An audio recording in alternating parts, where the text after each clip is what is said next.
Tottenham versus Chelsea clash is undoubtedly the biggest game of this game week, and I personally cannot wait to see it unfold. You see, Tottenham is in poor form right now, which Chelsea must capitalize on.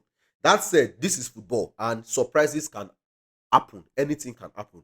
You see, the most intriguing part of this match for me will be the lineup and game plan that Maresca chooses to use on Sunday, especially as it relates to the midfield. Now, there are two ways to set up the midfield, and here are my thoughts on these two ways. Number one, Caicedo's role as inverted right back. This means that Caicedo, Enzo Fernandez, and Romeo Lavia will all play. You see, this setup only works when Chelsea intends to dominate possession. In such scenario, an Enzo Lavia pivot is typically used, ensuring better ball control. Against a team like Tottenham, who will likely split possession evenly with Chelsea, this could backfire. A pivot of Lavia and Enzo is less solid defensively for such battles.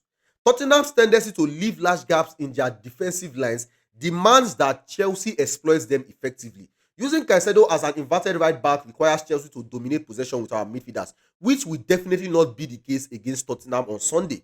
Number two, the pivot of Lavia and Caicedo. If this pivot is used, Malo Gusto would start as a right back. Either Gusto or Cucurella will need to push higher up the pitch. You see, this game demands both wingers to exploit Tottenham's high defense line, since Palmer likely won't play as a right winger. Gusto or Cucurella could slot in an advanced role.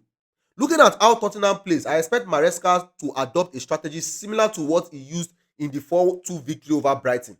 Slight adjustments in the build-up play might be necessary, but the key focus will likely be on inviting the pressure and then playing the ball over Tottenham's press. You see, this should work brilliantly as Tottenham's backline struggle to handle dynamic forwards. Unfortunately, this approach means that Enzo Fernandez is left out, which feels harsh given his recent form, but tactical decisions depends on what suits the opponent's best, on what suits the game best. My predicted lineup: goalkeeper Robert Sanchez, defenders Malo Gusto, Bernard Badashil, Levi Colwill, and Marco Cucurella. Midfielders Romeo Lavia, Moses Caicedo, and Cole Palmer. Forwards Pedro Neto, Noni Madueke, and Nicholas Jackson. You see, it will be fascinating to see what Maresca decides, but ultimately, my focus is on Chelsea securing all 3 points, and that is what is important to me. But like I said, I'm also interested in seeing how Maresca does the lineup and his game plan.